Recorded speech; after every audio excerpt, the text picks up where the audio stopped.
안녕하세요. 벌써 9월이 성큼 다가와 버렸네요.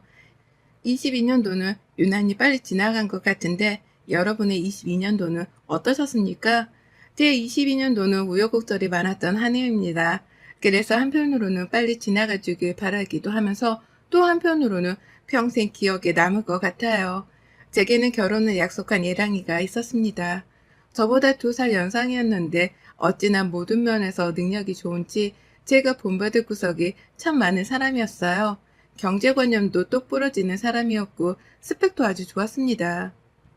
이런 사람을 내가 어디 가서 만날까 싶은 그런 사람이었죠. 신기하게도 그 대단한 사람이 제가 좋다며 먼저 다가와 줬어요. 늘 아침 출근길에 들리는 카페가 있었는데 거기서 저를 몇 번 봤었다고 합니다. 몇 번 저를 본 애랑이는 자연스럽게 제게 관심이 생겼고 그 관심이 점점 호감으로 바뀌게 되어 먼저 과감하게 표현을 했다고 해요. 사실 저는 처음에 애랑이는 제게 저녁 한번 같이 먹자며 다가왔을 때 완전 선수인 줄 알았거든요. 생긴 것도 반반한 사람이 아침 출근길에 카페에서 이렇게 말하는 게 쉽지는 않으니까요. 그런데 만나볼수록 사람 참 괜찮고 진국이라는 게 느껴졌고 그런 애랑이를 사랑하지 않을 이유는 하나도 없었습니다. 그 덕분일까요? 애랑이와 저는 꽤 빨리 불타오르기 시작했고 예상치도 못한 순간에 프로포즈를 받고 결혼까지 결심을 했습니다. 솔직히 너무 행복했던 게 저는 결혼을 서둘러서 하고 싶었기 때문에 애랑이의 프로포즈가 반가웠어요. 꼭 제 마음을 읽고 있는 사람인 것 마냥 어쩜 저렇게 읽어주는 건지 신기할 따름이었죠. 프로포즈를 한 애랑이는 제게 이것저것 말해주기 시작했습니다. 우선 나 살고 있는 아파트 있지? 거기 전세가 계약 1년 정도 남았는데 같이 살기에는 적당하니까 거기서 살다가 이사하는 건 어때? 좋지, 괜찮아. 부담스럽지도 않고. 이사할 집은 내가 땅이 있거든. 거기에 집을 지을까 하는데 어때? 물론 서울이고. 땅이 있다고? 무슨 땅? 예전에 아버지께 받은 땅인데 결혼할 때 집 짓고 살려고 냅뒀거든. 우리 1년 동안 사는 집에서 살고 거기 공사하면 딱 좋을 것 같은데 혹시 어때? 뭐야, 난 몰랐어. 너무 좋지. 그렇게 능력자였다고? 어우, 다르게 보이는데? 뭐 아버지 덕분이지. 그럼 그렇게 하는 걸로 하자. 집은 내가 미리 뽑아둔 것들이 있는데 조금 이따 보여줄게. 당신도 아마 마음에 쏙 들어할 거야. 보고 괜찮다고 하면 그대로 하고 디테일 수정 원하는 거 있으면 그렇게 하면 될 겁니다요. 고마워. 나는 뭐 딱히 할 게 없네. 당신은 그냥 나랑 결혼해주는 것 자체가 선물인데 뭘 하려고 그래. 그렇게 말해줘서 고마워. 애랑이는 제가 상상한 이상으로 능력 있는 사람이었습니다. 애랑이가 원래 혼자 토룸 아파트에서 살고 있었는데 거기서 신혼살림을 시작해도 솔직히 충분하긴 했어요. 서울이고 위치도 좋았으니 말이죠. 그런데 땅이 있고 집을 짓고 살자는 말에 솔직히 놀랐습니다. 위치가 서울이라 더더욱 놀랐어요. 애랑이가 상상 이상으로 너무 능력자라서 조금 부담스럽긴 했지만 제가 자꾸 불편해하고 부담스러워하며 서로 더 어색해지니까 그러지 않으려고 노력했습니다. 저희 집도 빠지는 집안은 아니었으나 시댁에 비하면 많이 부족하다고 생각했어요. 그러나 시댁에서는 오히려 배운 게 많은 집안이라며 저희 집안을 높이 평가해 주셨고 양가가 서로를 높게 봐주며 오히려 사이좋게 지낼 수 있었습니다. 시부모는 저를 굉장히 예뻐를 해주셨는데 이유가 단아하고 배운 게 많다는 이유였어요. 내가 늘 원했던 며느리상이 딱 유나 너라서 얼마나 기쁜지 몰라. 배운 것도 많아서 말하는 것도 똑 부러지고 단아하고 청초하고 아주 며느리감으로 제격이다. 감사해요, 어머님. 말도 짧고 쓸데없는 말도 안 하고 남자는 이런 현명하고 지혜로운 여자를 만나야 일이 술술 풀리는 거야. 그걸 토은이한테 늘 말해주긴 했는데 알아들었으니 다행이지 뭐. 앞으로 잘 살아보자. 무사히 상견례까지 마치고 식도 올렸고 저희 2사람은 정식으로 부부가 되었습니다. 애랑이에서 이제 남편이 되었죠. 남편이 살던 집으로 들어가는 날까지도 남편의 도움으로 모든 걸 해결했어요. 제가 다 알아보려고 했으나 남편은 본인이 잘 아는 이삿짐 센터가 있다며 부를 테니 아무것도 하지 말라고 했죠. 그 덕분에 저는 정말 아무것도 하지 않았고 시간에 맞춰 제가 살던 집으로 오셔서 모든 걸 포장해서 옮겨주셨습니다. 남편이 잘 아는 센터라고 해서 그런지 굉장히 친절하다는 느낌이 강했어요. 그런데 약간 이상했던 건 대표라는 분이 직접 오셨는데 저를 보는 눈빛이 묘하게 이상했습니다. 째려보는 건 아닌데 뭔가 이상하다는 느낌이 강하게 들었죠. 그러나 워낙 이사 날에 정신이 없어서 대수롭지 않게 여기고 말았어요. 이사 후 남편과 잘 살고 있었습니다. 시부모는 제가 힘들게 일을 할 필요도 없다며 회사를 그만두게 하셨고 집에서 살림도 못하게 하셨습니다. 겨우 투룸 아파트에 살면서 도우미까지 뒀어요. 아무래도 이건 오바다 싶었습니다. 왜냐면 남편의 직업 특성상 출장이 잦아서 주 2, 3회만 겨우 집에 있고 늘 출장 중이라 거의 집에 혼자 있었거든요. 이런 상황에 도우미까지 두고 저는 매일 노는 건 정말 아니라고 생각을 했습니다. 그래서 저는 시모에게 슬쩍 말을 했어요. 어머님 잘 지내고 계시죠? 식사는 하셨어요? 아, 유나구나. 우리야 잘 지내지. 유나, 너는 불편한 건 없고 잘 지내고 있지? 별일은 없고? 그럼요. 어머님 드릴 말씀이 하나 있는데요. 뭐, 무슨 일 있는 거야? 내가 지금 집으로 갈까? 네? 아니요. 막 그런 일은 아니에요. 저희 집에 오시는 이모님이 굳이 오실 필요가 없을 것 같아요. 그이도 출장으로 집 비우는 시간이 많고 늘 저 혼자 있으니까 제가 직접 청소하고 살림하는 게 좋을 것 같아요. 집 평수가 엄청 넓은 것도 아니라서 충분할 것 같거든요. 아니다, 유나야. 너 그런 거나 하라고 시집 온 거 아니야. 아무것도 신경 쓰지 말고 너는 편하게만 살면 돼. 알겠지? 그래도요, 어머님, 제가 집에서 아무것도 안 하는 게 신경 쓰이더라고요. 그냥 제가 하는 게 좋을 것 같아요. 아무것도 하지 말고 그냥 살라고, 유나야. 편하게 살라는데 왜 그러니? 남들은 살림하기 싫어서 한다는데 넌 왜 그럴까? 배려를 해주면 그냥 받아 먹어. 알아들어? 네? 어머님, 그냥 그렇게 사는 걸로 할게. 난 바빠서 먼저 끊으마. 늘 제게 따뜻하게 전화를 해주셨던 시모는 갑자기 다른 사람처럼 돌변해서 말을 했습니다. 약간 입 다물고 내가 하라는 대로 하고 살아 라고 하는 느낌이 들었죠. 조금 놀랐어요. 그러나 한편으로는 시모가 그렇게 저를 생각해서 해주신 건데 제가 자꾸 싫다고만 하니까 그게 언짢으셨나 싶었죠. 그래서 저는 불편하지만 그냥 그렇게 살기로 했습니다. 그런데 주 2, 3회씩은 꼭 집에 들어오던 남편이 주 1, 2회로 줄었어요. 안 그래도 외롭고 쓸쓸했는데 저렇게 돼버리니까 너무 외롭고 쓸쓸해졌죠. 이전에는 그래도 애틋하고 좋다고 생각을 했다면 이때부터는 결혼한 게 맞나 싶을 정도였습니다. 제가 더 힘들었던 이유가 남편은 집에 있는 저를 좋아했어요. 한마디로 밖에 돌아다니는 걸 별로 좋아하지 않았습니다. 본인이 전화를 했을 때 제가 밖에 있으면 꼭 다툼으로 이어졌죠. 여보, 시끄럽지? 뭐야? 집 아니야? 어디야? 나 지금 예슬이랑 점심 먹고 잠깐 카페 왔거든. 근데 여기 음악 소리가 너무 크네? 점심 먹었으면 집에 가야지. 카페는 뭐하러 갔어? 내가 뻔히 안 좋아하는 거 알면서 나도 없는데 혼자 그렇게 돌아다니면 어떡해? 에이, 당신이 뭐 집에를 와야 같이 돌아다니지. 그럼 나는 뭐 하루 종일 집에만 있어? 나도 사람인데 답답해. 불안해서 그렇지. 혼자 그렇게 돌아다니는 거 싫으니까 1시간 내로 집에 들어가줘. 싸고 싶지 않으니까. 여보, 너무 이기적인 거 아니야? 내가 뭘 하는 것도 아니고 친구 만나서 점심 먹고 카페 온 건데 이게 뭐 잘못이야? 얘도 아니고 언제까지 그럴 거야? 당신이 집에 자주 오는 것도 아니고 나는 결혼하고 낙이 없잖아. 하루 종일 아무것도 못하게 하고 뭐 좀 배우겠다 해도 집에서 하라 하고 나는 뭐 집에서 나가면 안 돼? 아, 정말 왜 그래? 내가 집에 있는 사람이면 당신이 새벽에 들어와도 상관없다고. 근데 당신이 당장 무슨 일이 생겨도 내가 가질 수가 없잖아. 나는 그런 거 생각하는 건데 당신은 왜 그런 내 마음을 몰라주냐? 진짜 서운하네. 웃기지 마. 그냥 내가 나와 있는 게 싫은 거잖아. 이제 그만 좀 해. 내가 매일 나오는 것도 아니고 어쩌다 이렇게 나오는 건데 내 기분 상하게 하지 마. 귀엽고 집에 안 들어가시겠다? 그래, 그럼 그렇게 해. 남편은 저렇게 전화를 끊었고 이어 시부에게 전화가 왔습니다. 설마 했는데 남편이 고자질을 했더군요. 네, 아버님 저예요. 세아가 너 지금 바뀌냐? 아, 네. 친구랑 점심 먹고 커피 마시고 있어요. 곧 들어가려고요. 집에서 밥 먹고 커피 마시면 큰일 나는 거냐? 서방은 저 멀리서 마누라도 못 보고 일하느라 힘들어 죽을 텐데 마누라는 서방을 일타기까지 만들면 쓰겠어? 그건 정말 잘못된 일이라고 생각한다. 당장 집에 들어가도록 해라. 오죽하면 도윤이가 일하다 말고 나한테 전화를 했겠어?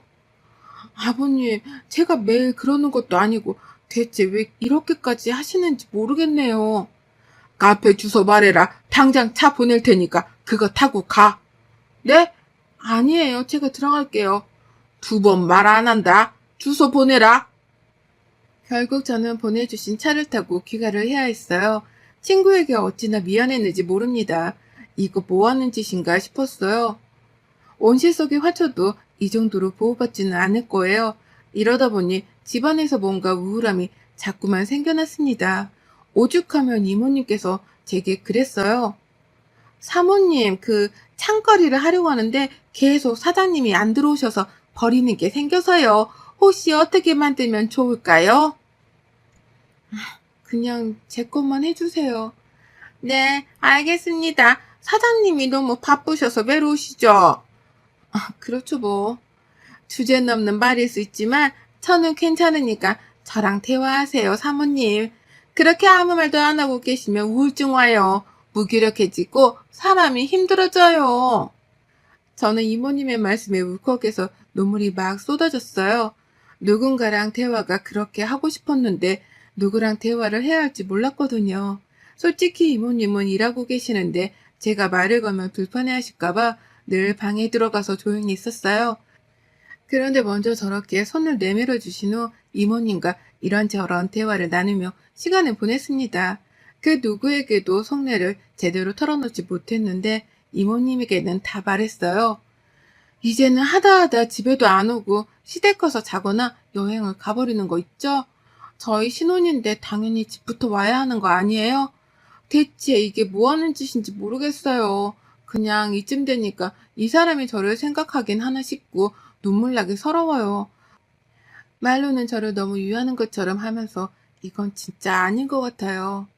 사모님, 제가 이 일하면서 늘 귀 닫고 눈 가리고 입 닫고 그렇게 일했는데 사모님만큼은 무슨 일이든 꼭 도와드릴 테니 걱정 마세요.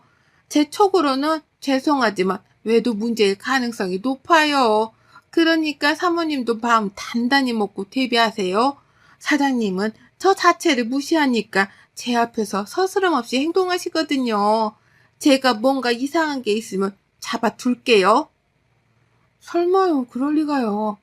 모르는 거예요. 그렇게 믿고만 있다가 사모님만 죽을 만큼 힘드니까 마음 비우고 계세요. 아니면 정말 다행이지만 맞으면 사모님만 힘들어요. 저는 이모님의 말을 듣고 생각을 해보니 뭔가 정황상 남편이 바람피는 게 맞을 수 있다고 생각이 들었고 너무 눈물이 나더라고요. 저보다 훨씬 현명하시고 판단이 빠르셨던 이모님의 도움으로 저는 포커페이스를 유지했고 남편이 집에 들어오면 평소처럼 행동했습니다. 그리고 제가 보지 못하는 남편의 또 다른 모습은 이모님께서 몰래 봐주셨죠. 의심되는 부분은 없었고 이모님은 퇴근을 하셨어요. 남편과 정말 오랜만에 함께하는 날이었지만 마냥 기분이 좋지는 않아서 그냥 대화나 했습니다. 진짜 오랜만에 보네? 연애할 때보다 보기가 힘들어? 왜 또 비꼬고 그래? 이게 다 당신이랑 나 잘 먹고 잘 살려고 열심히 일하는 건데. 그래, 일하느라 힘들 텐데 쉬어. 나 잠깐 나갔다 올게. 뭐? 어딜 나가? 왜? 당신은 하루 이틀 집에 들어오고 여행 다니고 할 거 다 하면서 나는 또 나가면 안 돼? 진짜 이기적인 거 알지? 제발 그만 좀 해. 지겹다, 지겨워. 저는 남편과 한 집에 있는 게 불편했고 답답했습니다. 그래서 집 앞 카페에 가서 홀로 커피를 한 잔 했어요. 차라리 거기서 커피 한 잔 하는 게 마음이 편했습니다. 나온 지 한 20분쯤 지났을 때 시모에게 전화가 왔어요. 설마 또 남편이 전화를 한 걸까 싶어서 받아봤습니다. 네, 어머님, 너 당장 집으로 들어와. 나 지금 너희 집 왔으니까. 네? 여보세요? 시모는 잔뜩 화가 난 목소리였고 제 말을 듣지도 않고 전화를 끊어버렸죠. 평소 같으면 상대를 하기 싫어서 피하고 싶었을 거예요. 그런데 무슨 바람이 분 건지 저도 열이 받았고 어디 한번 뭐라고 하는지 드러나 보자 싶었습니다. 그래서 바로 집으로 갔고 남편은 소파에 다리 꼬고 앉아서 쯧쯧을 날리며 핸드폰을 하고 있었어요. 그리고 시모는 저를 보며 고함을 질렀죠. 너 내가 예쁘다 예쁘다 해주니까 눈에 보이는 게 없니? 정신교육을 아주 똑바로 해야겠다 너. 남편은 하늘이야 알아들어? 따라해. 남편은 하늘이다. 뭐에 안 따라하고. 뭐 하세요?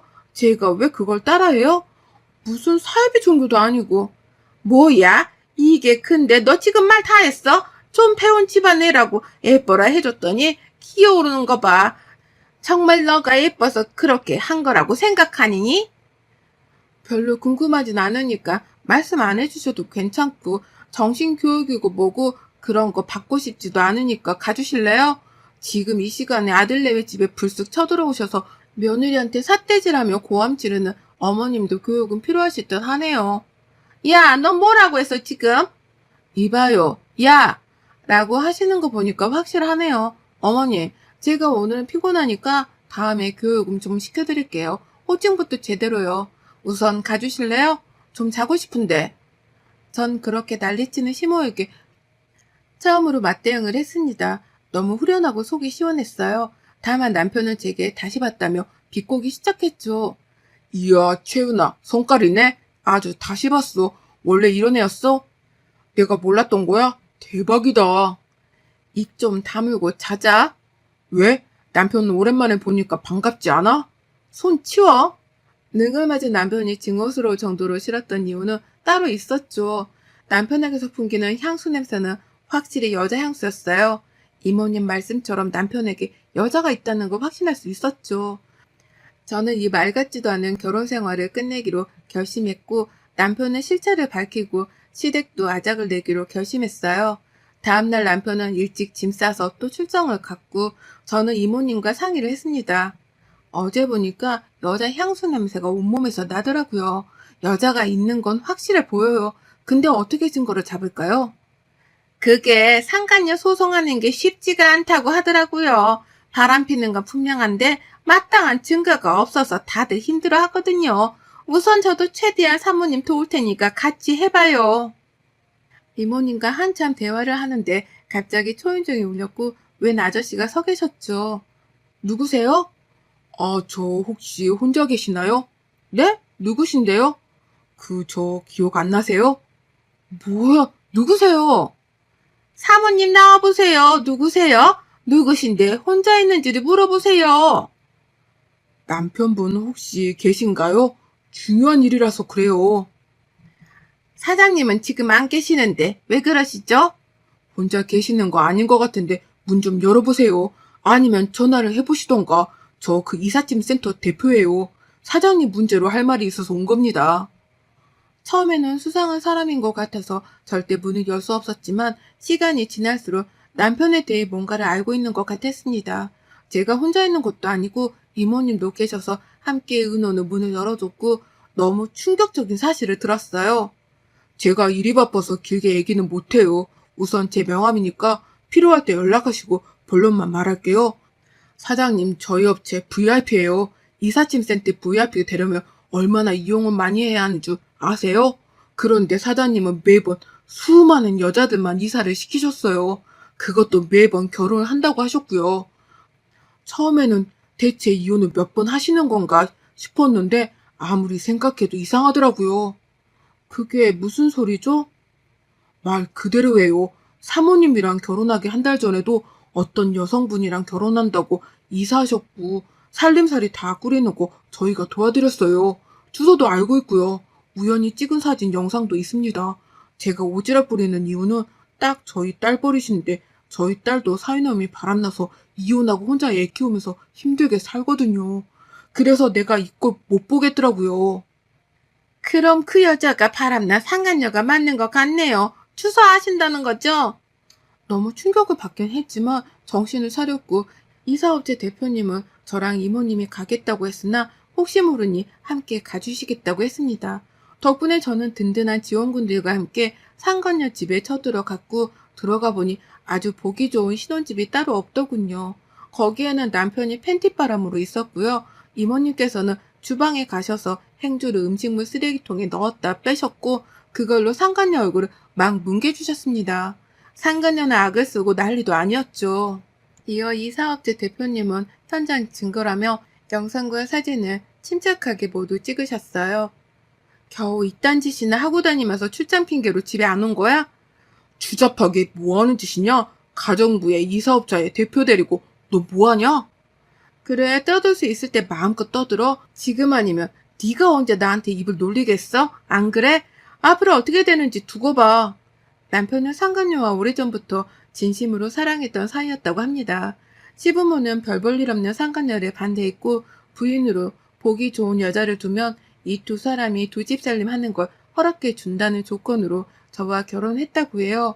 이모님과 이 사업체 대표님의 도움으로 저는 많은 증거 영상과 자백 영상까지 손에 쥐었고 법정에서 상간녀 소송, 혼인 모욕 소송까지 다 진행했습니다. 혼인 기간이 짧아서 위자료 청구가 어려울 줄 알았으나 제가 본 피해가 있어서 위자료도 넉넉히 받게 되었어요.